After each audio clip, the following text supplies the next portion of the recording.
Hey guys, what's cracking? Godsman here, coming at you with my updated Spectral Dupe profile post Clan Collection Volume 6. It's finally here! After the surprise reveal of Spectral Dupe Dragon in Clan Collection, I knew immediately that I had to get on this deck because, I mean, come on man. Not only did people basically rant to me from multiple media sources. I mean, I swear I was getting DM'd a whole bunch by people saying, okay, but Spectral Duke updated profile when? Question mark. Yeah, so I got a lot of like people wanting this deck profile, and I wanted to do it too because, you know, Duke is my boy, and I wanted to do him like justice by making like a new deck profile. However, life kind of got in the way, not gonna lie. You know, between the metric ton of playtesting that went into producing this profile, also had to deal with a lot of personal matters. So yeah, that put a big dent in my time, but here it is now, the finished product, and I'm really proud to present it. So let's not waste any more of you guys' time and get right into the profile. All right, so starting out, we've like got, of course, the main man, the myth, the legend, Spectral Duke Dragon.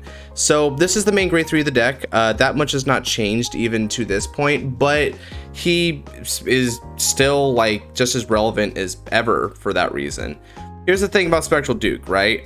Spectral Duke as a unit is just a monster. I'm not going to really explain his effects, nor am I going to explain a lot of like the deck choices here so much, because I'm assuming that people have watched my other Duke profile, which I will have a link down in the description below. So this profile and my explanations are going to be based on what's different, what's new, or perhaps really key important interactions that I just want to give another reminder for. So what is Duke in the context of this new profile? Mainly, he's your first grade 3 ride target. Duke is what you want to go into 9 times out of 10 when it comes time to go to grade 3. There's a couple reasons for that. The first one being that he triggers the ride over skill of your main grade 2, which is going to be, of course, the Black Dragon Knight Mortimer. More on him later. But also, Duke is great in the sense that if you are on limit break pretty early, because some people will rush you down, then you get the extra drive, so you gain like just a crap ton of advantage in order to defend with later on. So he's a really good setup card. That said, Duke's main value as a card, of course, has to lie in the crit in combination with his restamp. This deck, as I'm going to just repeat many times, is a Vanguard-centric deck. And what that means is that a lot of your offense is going to be predicated upon your Vanguard being able to push through and seize the victory. So a lot of the rear guards and what you're going to do tactically speaking is going to be around supporting your Vanguard. And this is a great Vanguard to push with. After all, when you just objectively look at it, things like restands and crits and extra power and whatnot, these are just like the general foundational bases of like strong units, and Duke is right up there with them. I mean, his name is power alone. So yeah, not much more to explain with him. You just run forward because, I mean, come on, it's a Duke profile, right? All right, so now we're moving on to the next man, which is 3 copies of our new unit, which is Spectral Dupe Dragon Rivase. Okay, so Dupe is just such a welcome addition to the deck. I'm going to start off by explaining his effects before going into them because he is just a brand new card. So new, in fact, that I'm using Japanese proxies. Apologies for that. So yeah, let's delve into it. First effect is a continuous skill on Vance Circle. They're all Vance Circle skills, mind you. Well, actually, no, one isn't. But more on that later. So yeah, first skill is 10k in a crit during your turn as long as you have a Spectral Duke Dragon in the soul. So yeah, of course, this is sort of an upgrade to Duke's original effect, which was the ride line bonus, but I want to keep one big thing in mind. This effect specifies only during your turn. That means that the 10k in the crit, while it's good offensively and even better than Duke's, defensively speaking, you're going to just be at a base of 12 afterwards rather than 13. So this just like pushes the fact that this is going to be a finisher, as we'll see with the other 2 effects. Second effect is the main one. The effect states that at the end of the battle that he attacks, you can counterblast 1 and lock 3 rear guards. Note, they can be rested rear guards, not necessarily stand, and that's important. You stand this unit and it loses a drive. Yeah, that's pretty good. Now, at first glance, you would say, oh, but Godsman, that means you don't get the extra drive from Duke. So why the frick would you do this instead? Is it just because locked units are better than retired units? No, here's the thing, guys, this isn't a once per turn. That means that in theory you could be looking at 3, maybe even 4 attacks from this Vanguard alone, and that's just absolutely bonkers. The fact that you're able to lock rested units means that, realistically speaking, you can just swing with your rear guards and then go with your van afterwards. So yeah, this card just leads to an insane level of multi-attack along with the crit and the power. Yeah, that combination basically makes this like on the same level as something like Dragonic Overlord the Cross, not gonna lie. And we're not even done with its effects, it's still got one more. This third effect is an hand effect rather than the van effect, which I had to correct myself earlier. This is how it reads. At the end of the battle, your grade 3 or greater Vanguard attacks, you counterblast 2 and lock 3 rear guards to ride him from stand. But one little caveat, you have to be at ultimate break, aka 5 damage. Yeah, so at first glance, this skill might seem a little ew, you know, because it's ultimate break, you have to CB2 and still lock 3 rear guards, but this card is potentially worth it in this scenario. Like, let's just think of it, right? You know, you've been swinging with your dukes or even your dupes, it can work with another copy of itself, and, you know, you're trying to push them closer to game. Now, with regards to this effect, this is a great surprise option. Your opponent is focusing so much on your field and the things that you're giving them in terms of an offense that they're not going to consider much about your hand. So when this thing just randomly pops up from the hand and it's got the 10k, it's got the crit, and keep in mind, it's also got the ability to twin drive when it attacks because it doesn't lose drive checks. Now, a nasty little downside to this effect from the hand is that it also specifies that you do not have access to your other auto abilities. What that means then is that you don't get to CB1 and lock 3 should restand afterwards, so you're just getting 1 additional attack. But still, you get the power, you get the drives, you even get the Excel marker, so there's lots of love here. One quick little suggestion though, don't try to set up your offense around this skill. I cannot tell you guys how many times in testing I wanted to hold onto this and do my lineup in anticipation of this effect, only to drive check a heal trigger and get denied out of it. Yeah, that really sucks. So just, if you have it in the hands, you have it, and just keep it there just in case, but don't prioritize this effect. Try to prioritize what is guaranteed on your field for your offense. Yeah, overall though, Dupe is a fantastic unit, and there's only really a couple downsides to him that I want to mention real quick before moving on, which is that the first one being that he's very counterblast heavy. Within reasonable margins, he should be costing you at least like 2 CB because in theory you're going to be swinging with him 3 times when you get him out, so that's 2 CB and lock 6, or the hand effect alternatively is also 2 CB. So he's very counterblast heavy, and this is a deck that has not changed from the previous profile in terms of its ability to counter charge, which is not that great. So yeah, that's something to keep in mind. You're gonna want to budget for him. The other thing to note is locking is great for preserving units. In most cases, it's superior to retiring effect because you get to keep the units. But the one thing that it does mean is that you lose access to synergy from the Mortimers. It actually has anti-synergy with both of them because locking does not trigger the retire skills to go in the soul and give you benefits. That means no counter charge and a little extra buff. That also means that its name being Spectral Dupe Dragon instead of Spectral Duke Dragon makes it an inferior first ride because Mortimer here specifies it needs to be rid over by Spectral Duke. So that's another reason why you want to ride Duke first, because this one's not going to proc that amazing skill we'll get to in a minute. So yeah, do keep in mind that there is some amount of anti-synergy, but overall though, this is just a fantastic finisher and it realigns the vision of the deck as a Vanguard based gold Paladin deck.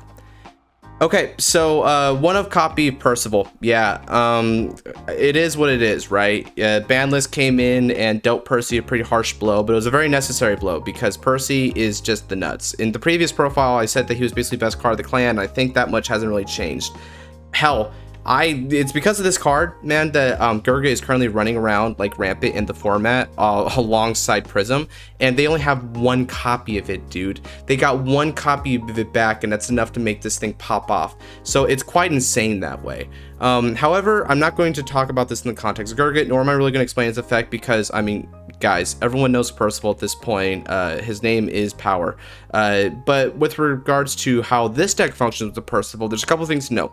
One thing is that Percival was more important in the previous Duke deck because you basically had to rely entirely on Duke for the bulwark of your offense. So this gave you access to like a bit of a strong rear guards in case your Vanguard was very adequately guarded against. So that was cool. But with the release of Dupe, he's not so necessary for your offensive aspect.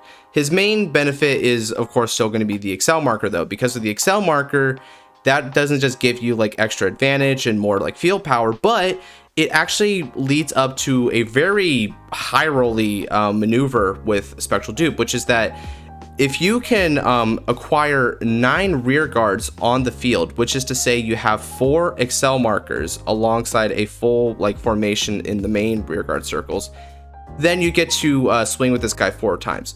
So yeah, that sounds pretty like damn near impossible, you know, get 4 Excel markers, but this one lone Percival can really help you get to that.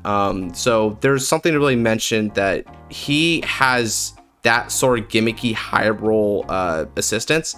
It's not really that necessary though, but I just thought I'd bring it up because it is factually one of the best ways you can use Percival aside from just the basic benefits the area provides. But yeah, I think that's basically all I have to talk about him. If he does get hit though, I will say that this deck surprisingly is going to not feel it very much because it's so concerned with its core package that Percival is just, you know, gravy. Okay, so now our final grade 3 is another one of, which is full Cavalier Dragon. So full stat, full disclosure, this is one of the new additions to the deck as well. I've made a couple of new additions since the last time I made this deck profile because, you know, things have changed from BRO and I've found that there have been a couple new interactions that work really well with Dupe. This is one of them. So full Cavalier's basic effect is just all good stuff for Duke and Dupe because it gives them 5k and it gives them a unit with which to you know, use for their cost, whether it be locking or retiring. So that's really great.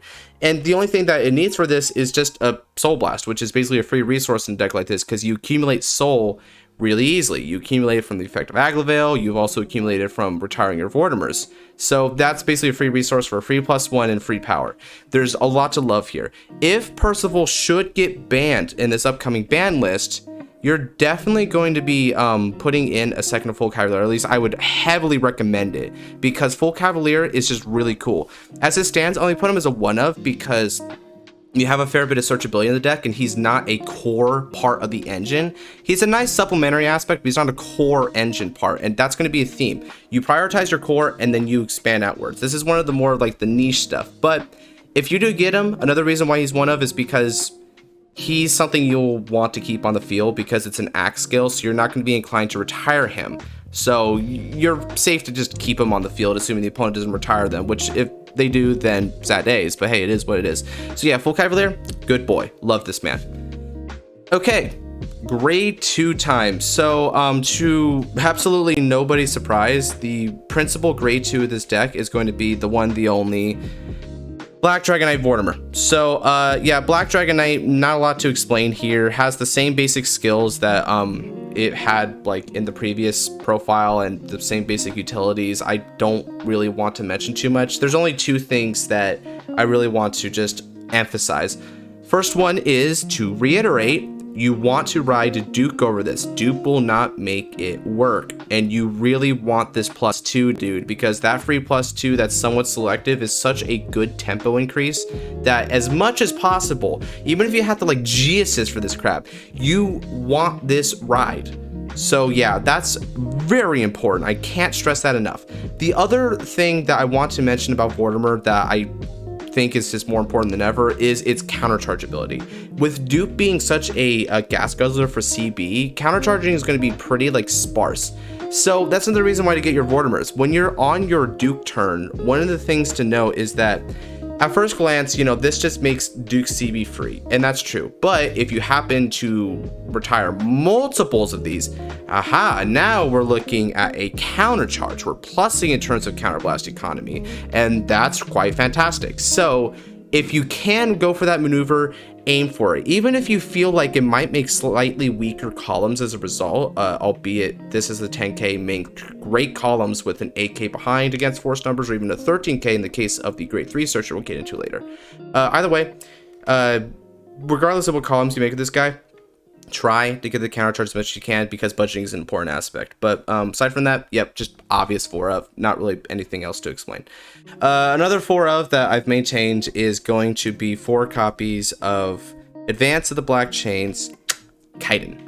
Okay, so Kaiden is just a part of a duo, which is himself and Howell, and the real payoff of the duo is actually Howell rather than Kaiden. So he himself is just more or less like your bog standard gold paladin unit.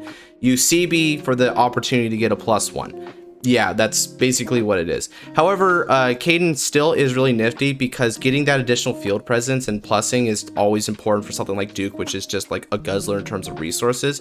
But on top of that, Kaiden's main value is going to be its name, because Howell is going to check for the name of Kaiden. So as much as possible, you want to at least have a copy. That's why I'm running with 4 copies, because in terms of your attack patterns, you'll probably be tempted to retire this. So if you do have to retire it, it's best to have another copy in the hand. That way your Howell are going to maintain their maximum buff. But if not, then hey, maybe try to hold off on retiring this guy, okay buddy? Now another thing to note is this is a CB cost, but this is like one of those instances where you probably wouldn't do this effect if you're kind of tight on CB. You only really do it if you feel like you either really need the plus, or if you just got a lot of CB to burn, because I don't know, you've been healing out or countercharging or something like that. So yeah, but I guess at the end of the day, he's just a basic unit. It's part of like a strong duo, and yeah, calling from the deck is actually really going to be important for another card later on. So Kaiden, more or less like a typical standard part of the deck. I don't think you would like opt out of this card unless you're going for some super high rolly version of Duke that runs things like a Mock Slash, a Sagamore and whatnot. But barring that, yeah, run Kaiden, he's great. Okay, so another familiar face is coming up, but sadly at less copies. Here's only 2 Agravail this time. So yeah, Agravail was like my dude prior, and I really liked him in the deck because previously when Duke was your only offense, Agravail was like a great way to hit home the latter half of your offensive combo. After all, you start with weak attacks, go with Dukes, and then end off on a strong rear guard. This was your strong rear guard because he got his buff. Now though, Agravail's skill is potentially more detrimental than positive, because yes, okay, cool, it gets power up, bounces back, and sucks a thing into soul, which is technically a resource.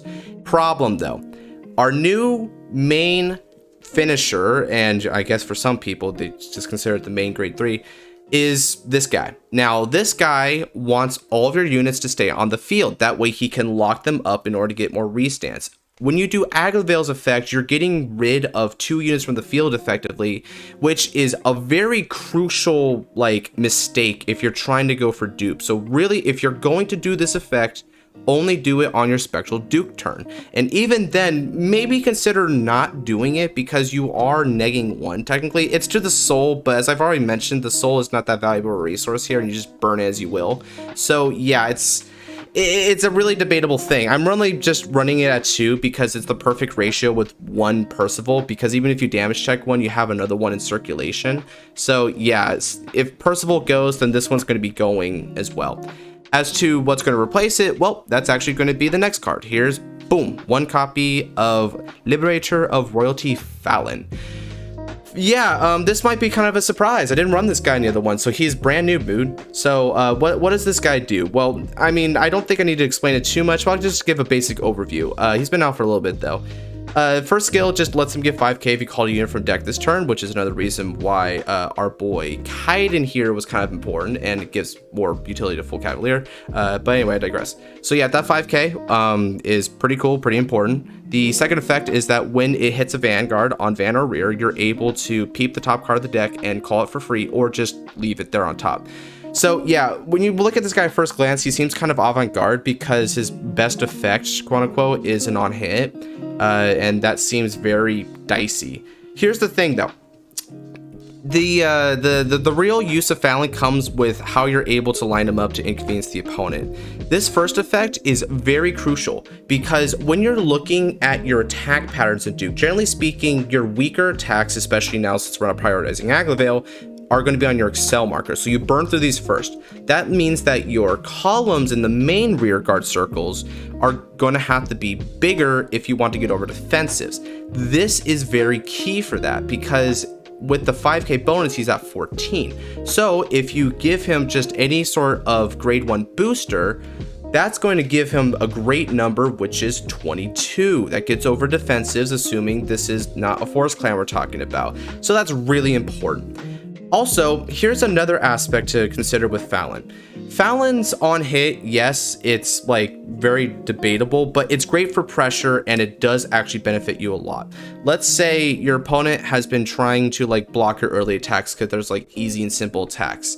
Now, Duke is really pressuring, they might want to block that too, but maybe they'll take it. By the way, Duke is coming in, he's going to get like a lot of drive checks. Now, if you put him on the Fallon, he becomes really hard to block. So your opponent will be inclined to let him through because like, okay, whatever, it's just a +1 in a deck that already pluses so much. So they'll probably like relent and give you this plus, but even if they don't, it's still just going to ask them to guard a lot. But let's just say they do give you the plus. That means now you just like top deck into something and you call to a free circle, which Duke has left you. So this isn't like some muddy little plus. This is a legitimate plus that you get, which helps further your plays for the next turn, or even just get another attack if they've left like, I don't know, some weak rear guard or their Vanguard miraculously didn't get any defensive triggers. So yeah, in terms of attack patterns, this guy is a really, really good addition. We know exactly where he is. We know exactly when he attacks and we know why we want him to attack. So yeah, Fallon, just very important. I only run him at 1 copy right now because deck space is very, very, very tight. But funnily enough, at 1 copy, I've seen him a fair bit, and for whatever reason, people don't feel like attacking at Fallon, so he tends to stick around, much to their disbenefit, as it would be. So yeah, run 1 Fallon, he's a great boy. And oh, let me just emphasize again with Fallon, if Agravail, or I mean Percival goes, then Agravail's going to be going, we're running more Fallon, because this is just a great grade 2, and hell, he's even your second best ride for grade 2, because the dude just has an on hit, which they're probably inclined to let go, because guarding like early grade attacks from the Vanguard is very inconvenient, so they'll probably just let it go. All right, so with that explanation out of the way, we can go on to another unit which just needs no introduction whatsoever, which is Scout of Darkness Mortimer. Yeah, Mortimer, there's just not really much to explain here. It's the grade 1 of the ride line. You just have it for extra consistency by adding Duke or Black Dragon Knight off top 7. Yeah, that's cool. The going to Soul to give 5k is just as cool as it ever was. Yeah, really, just in the context of this new deck, there's nothing new to bring up other than just, yeah, he has a little bit of anti-synergy with Spectral Dupe, unfortunately. But aside from that, you know, Mortimer's just a staple in this deck. Okay, so now we move on to probably my favorite grade 1 in this freaking deck, which is the grade 3 Searcher, Gorbeduck. Okay, so Gorbeduck is a really solid unit. Of course, it's a grade 3 Searcher in a deck that struggles to actually add cards from deck to hand. It's so concerned as a clan with calling things to the field that actually having your ride consistency and having dupes in the hand is kind of tough. So this card really nails the coffin on that one. And it's more important than ever to get your grade 3s. I mean, let's just consider it. Even just excluding Duke, we have a grade 3 Vanguard we really want for finishing as much as we can that isn't nearly as searchable because Mortimer doesn't go for it. And it also even has a hand effect, so that's a really good reason to have the hand. Percival just elevates the deck strategy. Having the full Cavalier gets you a lot of resources. There's just a lot of strong grade 3 targets that you want in the hand. So, Gorbeduck, just a mandatory unit for that reason. But even though that would be enough to like run this unit as much as possible, it also just has the ability to get 5k. Duke is really sensitive with its columns. I've brought that up with Fallon a bit, but this card in particular is just really a godsend that way, because with the extra 5k, this unit can actually deadass just be an attacker for you in the front row if you so desire. So that's versatile. It can also be a stronger booster. That's really good. Putting it on an Excel marker means that you're able to give it an extra 5k on top of that, putting it at 18, which is inconvenient against even forest clans. So wherever you put this unit on the field, it's going to be a good powered unit. It's going to be fairly impactful. If you use it as a booster for you know, something like good old Fallon, as I was just talking about, right? It's going to be really good, because with Fallon here, let me just bring him out. 14 plus 13 is 27. So this is going to be a very, very strong column. One of the stronger columns that you can produce in this deck that isn't the Vanguard column. Really, this card as a booster is seconded only to the next grade one we're going to talk about, but even then, it's just versatile in combat. So you just want to run 4 of for that and the grade 3 Surging. Okay. So then, next card is, I'm not sure if it's the best grade 1 in the deck, but I think it's very arguably the best grade 1 in the deck, considering just how crucial it is for this particular strategy. We've got 3 Howell. So this is the other counterpart to our boy Kaiden, and it's the big payoff, because Howell is just got the nice buff skill which works with your Vanguard in order to make Spectral, Duke, and Dupe very, very big. Now, some people seem to be like pretty confused about Howell's skill and how it works exactly, but no. I know you guys know better. You guys are smarter than that. You guys know how Howell works, but you know, just to say it out loud, I'll go over it again. Howell has the skill that if your other unit was in its column placed this turn, it gets 5k, 10k if Kaiden's on the field. Now, people seem to think that this only occurs if it sees the unit being placed in front or behind of it, and that's not true at all. You could actually place this unit after the fact, and let's just say you had something like, I don't know, Kaiden here, and then you place one down from the hand or the field, from the deck to the field. This is still going to get the buff, because it just has the condition of that thing being placed that turn in its column. That's all it requires. It doesn't need to see it. It's very similar to Gorbeduck's plus 5k skill, because Gorbeduck just gets 5k if you've called 2 rear guards this turn. It doesn't need to see those rear guards being called in order to get the 5k. This doesn't need to see it either. So yeah, do keep that in mind. But anyway, this card is just so strong for this deck, because this is a Vanguard centric offense. So you want to give as much power and opportunity to your Vanguards as possible. This card is essentially a 10k boost for each of your Vanguard swings, and that's significant.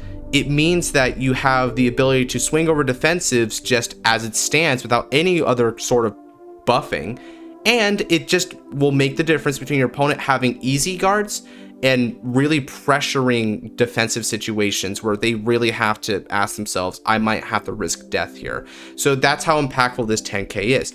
I also want to mention that this 10k results in it being one of the cards you want to keep on the field at all times. That's why I'm running at 3 copies, because if you see even one, you're just going to put it behind the Vanguard column and keep it there. You don't retire it. You don't do anything with this. You keep it where it is. It is imperative that you do so.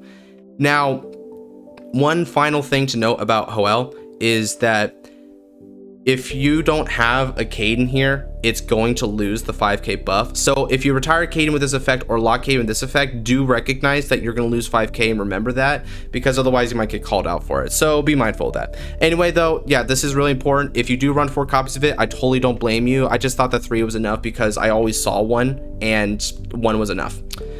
Okay, so finally, we've got 2 copies of a sort of a contestable grade 1. This is the most contestable like card in the deck, if you ask me. I'm running another Liberator, 2 Josephus. So this much has not changed from my previous profile, and I don't regret it. Here's the thing about Josephus. Yes, it is very specific, and yes, it's somewhat hard to pull off like completely. After all, you need to call it specifically from the deck in order to get its main benefit.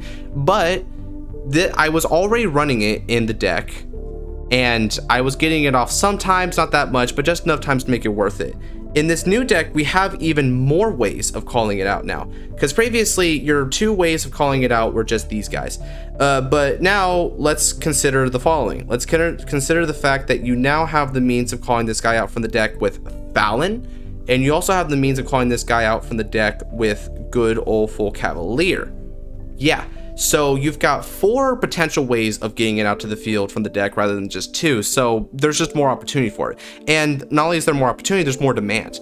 Let's keep in mind, we need counter charges where we can find them. And this is about as good as a counter charge as you can get realistically, because it's one of the only ways you're getting a counter charge that doesn't like come from a counterblast inherently. Yeah, that's really important. So I'm only running 2 though, because if you hit it, you hit it, and you only really need to hit it once to make it super impactful, but I don't want to run too many of them at the risk of having them be bricks in the hand. Now, bricks is a little bit debatable because you can still use an 8k booster, it's still a 10k shield, it's still potential discard fodder if you use Percival, and at the end of the day, it also has a nice ride skill, which makes it the 2nd best grade 1 ride target that you can use, because just like Fallon, it's a +1 to the field, although unlike Fallon, it's basically guaranteed because you just ride over it to get that skill. So that's pretty freaking sweet. So between the versatility and just the massive payoff that hits all the right notes, being counter charge and more like offense, not offense, but like just more draw power for just the price of Soul Blast, right? All that just combines to make a versatile unit that just is really, really, really nice when you hit it. So yeah, that's 2 Josephus. Okay, so trigger lineup is fairly simplistic, not a lot to talk about here. We've got 4 draw PG, we've got not 4, but 8 crit. And going along with that, we have probably the only real debatable aspect, which is that I'm running 2 of the heal guards and 2 of the normal heals. So why am I doing that? Here, let me get the other guys out of the way because they don't need any explanation. This is a change from the previous deck. Previously, I was running basically all Clarity Wing because I just felt as though I just really needed it. That particular meta was very, very pressuring for me because I had to like think about things like the Cross and Valkyrian, of course, but there was also Hamiel, and Hamiel was super effing deadly to this deck because it could just push you over the limit and kill you before you go to grade 3. So I needed this as much as I could.